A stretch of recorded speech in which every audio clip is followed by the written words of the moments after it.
So who won the CBS South Carolina GOP debate? I want to ask you guys, who do you think won? I feel silly even doing these segments because every single segment is almost exactly the same as the previous one. According to the Time poll, the Snap poll from directly after, again, not scientific, but it is worth something, Trump won with 76% support. That would be a landslide. In the Drudge poll, he had 60% support. The Right Scoop has Trump with 75% support. Slate has Trump with 57% support. So he did a clean sweep yet again. Now, who came in second is an interesting question. Some polls have Marco Rubio. The Marco bot made a little bit of a rebound, according to some people. Some polls have Kasich coming in second, carrying over his momentum from New Hampshire and really playing the adult role in the debate and kind of staying above the fray and not getting involved with the sniping. And there was a lot of sniping in this debate. And some polls have Cruz in second.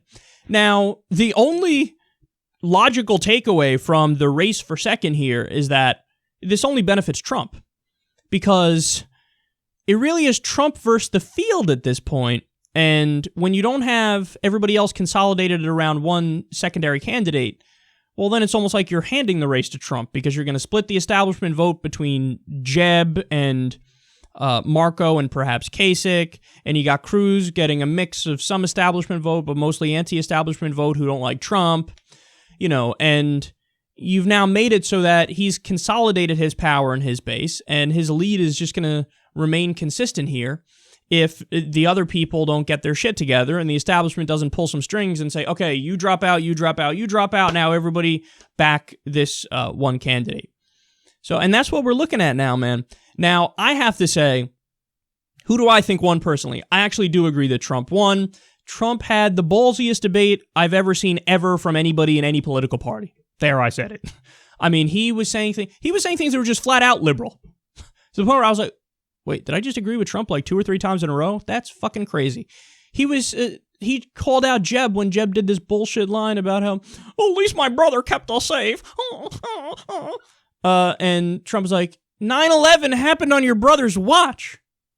That would be the opposite of keeping us safe. And he got booed repeatedly over and over. And again, I'm absolutely convinced that the RNC packed the audience again. Now, some people say, Kyle, you're reading too far into it. How do you know? That's not true. No, guys, I'm telling you, you go back and watch the debate yourselves. There were times where Marco Rubio would do a robotic talking point on something obscure like Ukraine, and he would get riotous applause. That's not going to happen with an actual audience that's like in off the street and it's a Republican-based audience.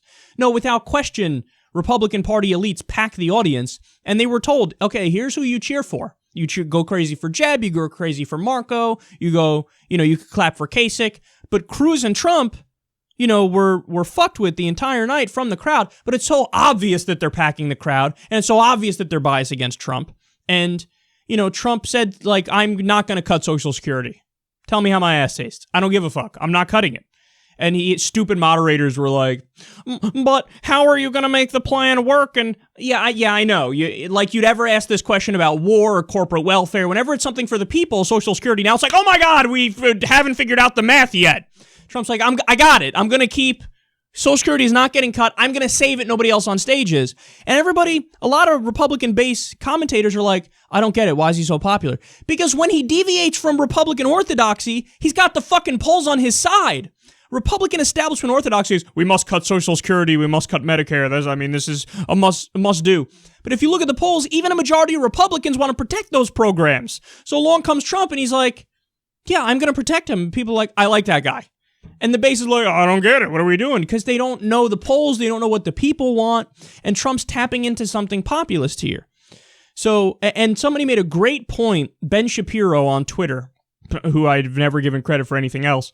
He said, if Trump manages, as he did in the last debate, to blame Bush for 9/11 and talk about how the Iraq war was a disaster, as he did, and, come out against Social Security cuts and all these things that are against right-wing orthodoxy, and he still wins in South Carolina by 1.5 miles, as I think he's going to, this thing is over.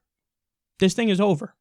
When you have a Republican politician on stage saying, the towers came down under George W. Bush, and that doesn't hurt their campaign, nobody else could fucking say that on stage. Nobody else could say that on stage and not get a big drop in their numbers. Trump can say it. So, guys, I know it's early. I'm this close to fucking calling the election. Calling the nomination on the Republican side. Scary thing to think about, but I don't see who can make a run at it. I really don't. I just don't. Because, like, when Kasich does well in New Hampshire, okay, you think, well, he might be the establishment fallback guy. But then you go to the polls in the upcoming states, and he's at the very bottom. He had a good debate here, so he might rise. But is it going to be enough to override the behemoth, who has a gigantic lead in the polls? Like I said, the only hope for the establishment is you pick a candidate, have everybody else drop out, pour in gobs of money to that person, get their name out there as much as possible, have wall-to-wall positive coverage on the media, and still just cross your fingers and hope they can beat Trump. And even then, it's like, don't know, dog, don't know. So, this thing might be over, man, and it might be over in dominant fashion. And we're going to find out very soon.